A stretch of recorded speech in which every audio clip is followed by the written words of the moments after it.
video, I would like you to ask yourself what life would be like if you never made the wrong decision, if you had no regretful decisions and you always made the best decision to your ability. What would your life look like? Because I'm going to show you how you can, to the best of my abilities, as someone who has worked in sales for the last 3 years. And if you didn't know, sales is just a process of making the optimal decision.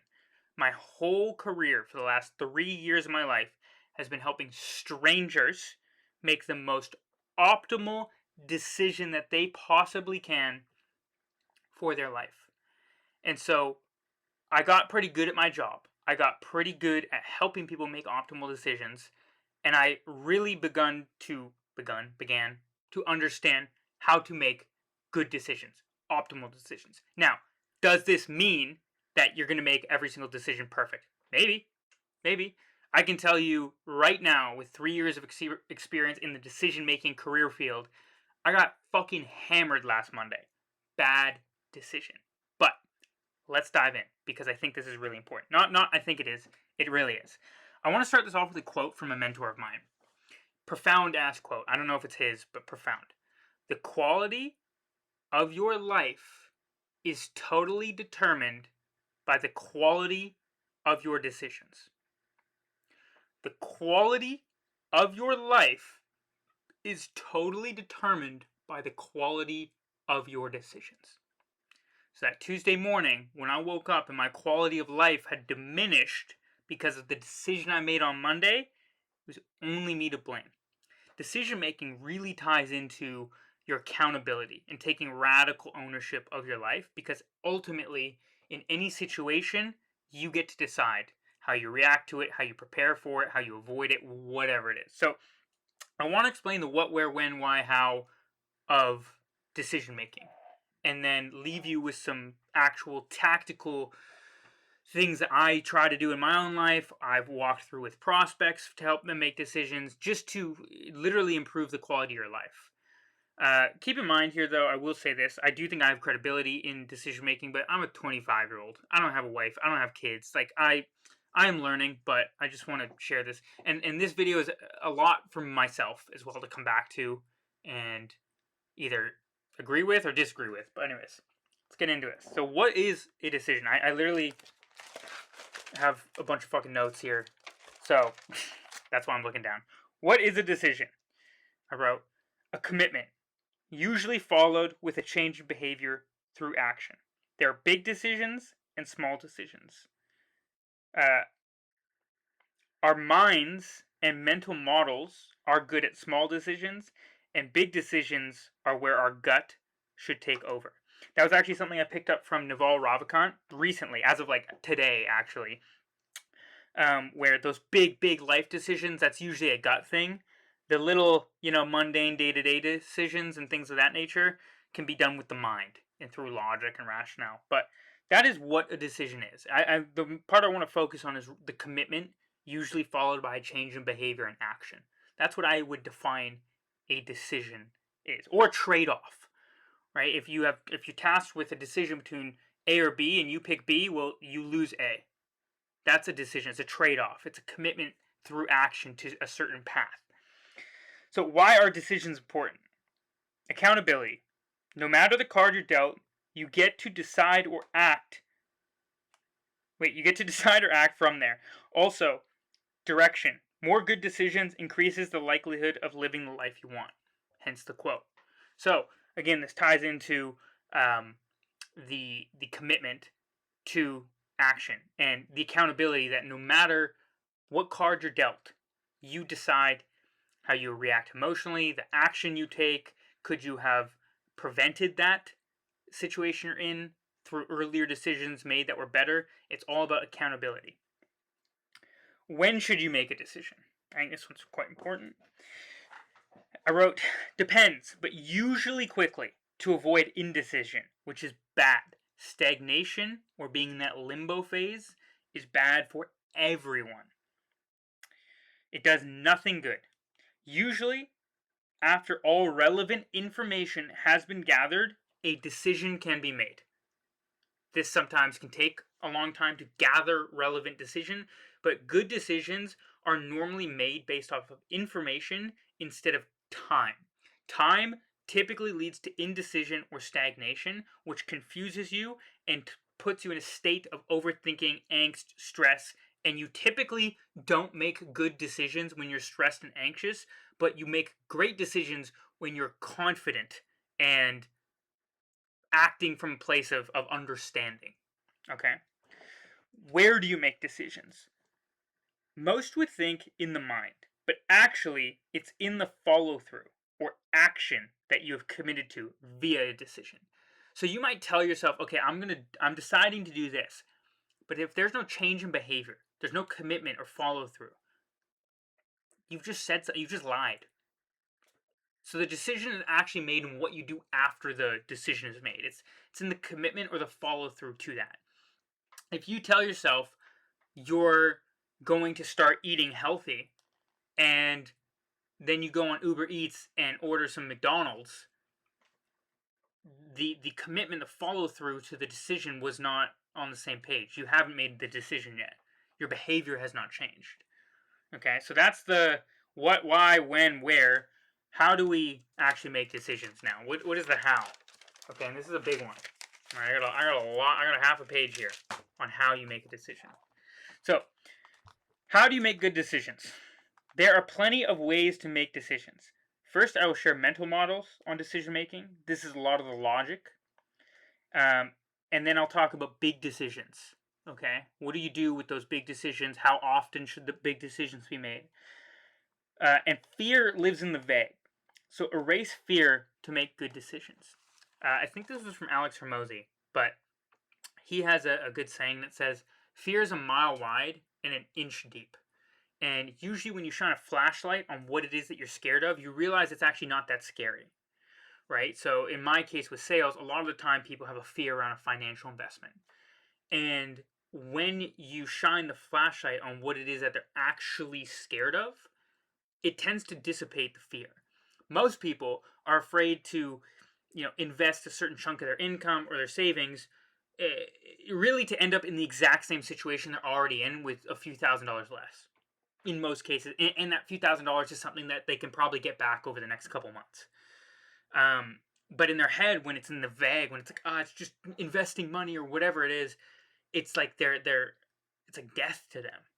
That's the way their subconscious might interpret that fear, that decision, when in reality it's nothing of the sort. So, anyways, you definitely want to deal with fear when you're making a decision, especially if a decision is scary. Shine a flashlight on it. Ask yourself, what am I afraid of? What is the worst case scenario? And really play it through. Use the Socratic method, which is asking yourself basically why 5+ times. Why am I scared of this? Okay, why am I scared of that? Why am I scared of that? Why am I scared of that? Why? Until you end up at the core answer, the principle of what you're scared of. And most of the time, it's not as scary as you think. Now, moving to the mental models of decision making. These are not all of them. These are the ones I'm just most versed with. I understand them the most. And you've probably used at least one of these before. The most common, tried and true, is pros and cons. You just make a pros and cons list of the pros of doing something versus the cons of it. I think that's a fine decision-making one. One that people take for a joke, but I think is actually really powerful, flipping a coin. This is actually more of a gut feeling one. When I decide to flip a coin, not a smart idea to do on a glass desk. Anyways, bad decision right there. Anyways, or is it a good decision? Because maybe that'll make me, I don't know. Anyways,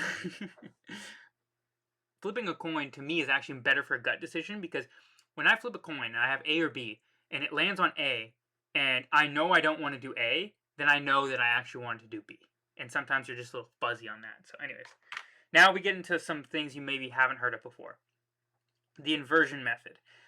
This was, I guess, famously used by Charlie Munger, who is Warren Buffett's right-hand man and really the brains behind their investments, supposedly. How the inversion method works is kind of hacking your psychology a little bit. See, as humans, as you know, we are primed for threat detection and problem solving and problem awareness.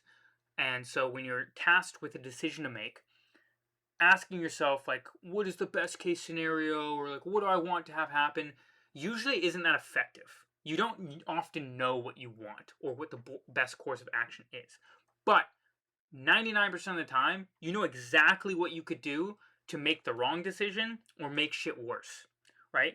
And so it's super easy. All you really need to do when you're tasked with a decision to make is ask yourself, how could I make this work worse? So, for example, let's say you're overweight and you want to lose weight and you don't know what to do, you don't know the decision to make, yada yada yada.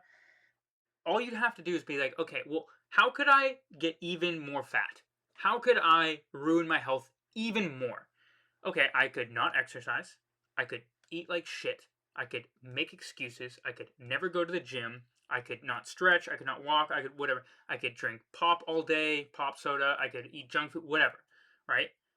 Well, there's all the things you shouldn't do. So now you just need to make the decision to do all of the things you know you should do, which is just by flipping it. Okay, I should eat healthy food. I should exercise. I should go to the gym. I should walk more. I should drink more water. I should go to bed earlier. I should fucking get a massage, whatever. Right? It's not that complicated. And you can just keep doing this process over and over and over again. I think the inversion method is one of the most powerful ways to avoid bad decisions. That decision paradox, or not paradox, mental model, I think personally is a very good uh, what is the word? It's a great decision making mental model for prevention of bad decisions, in my opinion. Another mental model is second and third order consequences. I saw this in a podcast from Jeff Bezos. I'll try and link that down there. I think he also talks about the following mental model decision making framework that I'm going to talk about in that podcast clip. But the first one is second and third order consequences. So every decision you make has following consequences. This is also the butterfly effect, essentially. And I think it was the example that Jeff Bezos used, or maybe it was Sam Ovens. And he said, when someone, let's say someone goes and buys a TV, a flat screen TV on a credit card. Okay, they've made the decision. They walked into Best Buy. They put, $1,200 on a credit card that they couldn't afford, and they bought this TV. Well, what are the natural next, second, and third order consequences? Well, now they have to set up the TV and they have to watch the TV. If they've spent $1,200 on the TV, they have to watch the TV. Now that they're watching the TV, they're spending less time, doing things productive, maybe focusing on their health, right? They also have to pay off that credit card. So maybe instead of taking overtime to pay off the credit card, they're going to sit at home and watch TV. So it's going to take them longer to pay off that credit card. Not only that, if they have the TV, maybe they're likely to go buy a PS5 or an Xbox or whatever. And because they're likely to buy the PS5 and the Xbox, now they have to play the Xbox. There's more time and more money invested into an entertainment device than there is on their health or making more money, right? And it seems like a small decision, just buying the TV, but it has these second and third order consequences down the line that are negative. Now, if you do this wrong or you do this incorrectly, like this could lead to an insane overthinking. You can't predict the future, but it's just meant to be a practice to think, okay, if I eat this junk food, I'm probably going to feel like shit. I'm going to sleep poorly. I'm going to wake up and my stomach's going to be bloated and I'm going to look in the mirror and I'm going to hate myself. And that's going to make me sad, right? It's just to realize like what are the second or third, fourth order consequences from this decision. Okay, and again, it can help you prevent a bad decision. Most of good decision making is really just preventing bad decision making. Okay, the next one is one and two door decisions. So I think this is crazy important. Another Jeff Bezos thing, which by the way, like being a good business owner, making a lot of money is just making a sequence of good decisions. That's what a top CEO does. Is they're just great decision makers.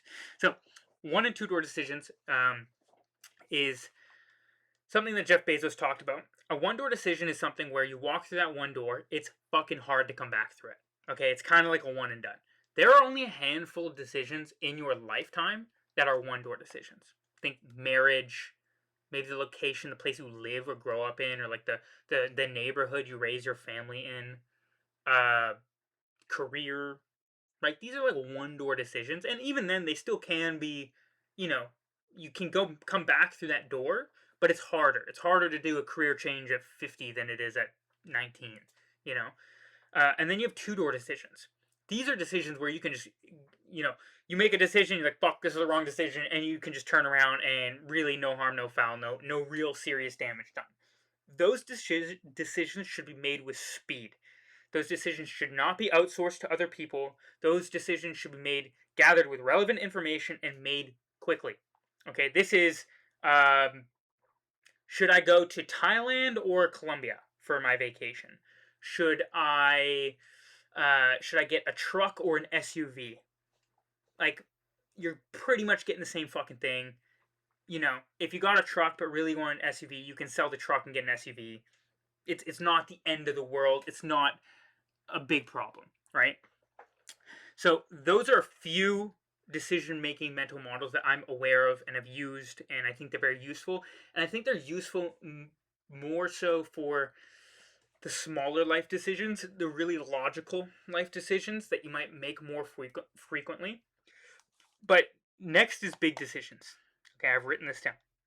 I think these are a mix of logical but mainly emotional. From a sales standpoint, everyone buys with emotion and justifies with logic.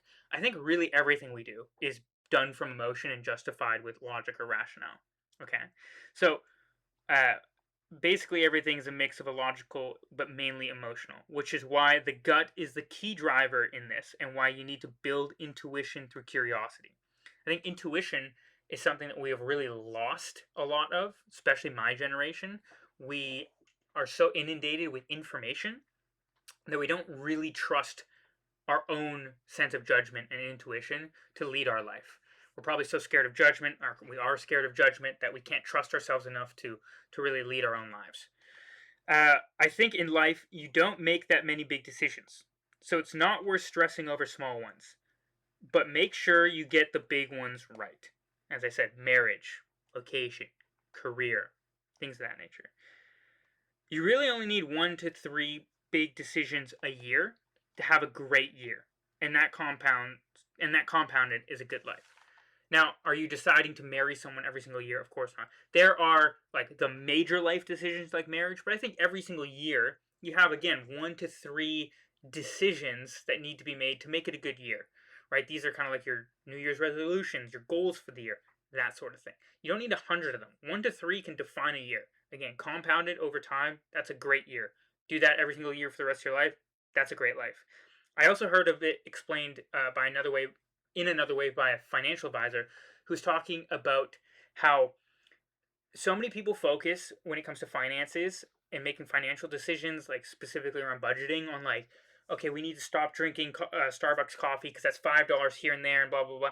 And he's like, man, drink your fucking coffee. Like, that's not gonna make or break the finances for your year. Instead, it's important to think at maybe once at the beginning of the year, maybe a second time midway through the year, um, on your 1 to 3 big financial decisions you're going to make for the year.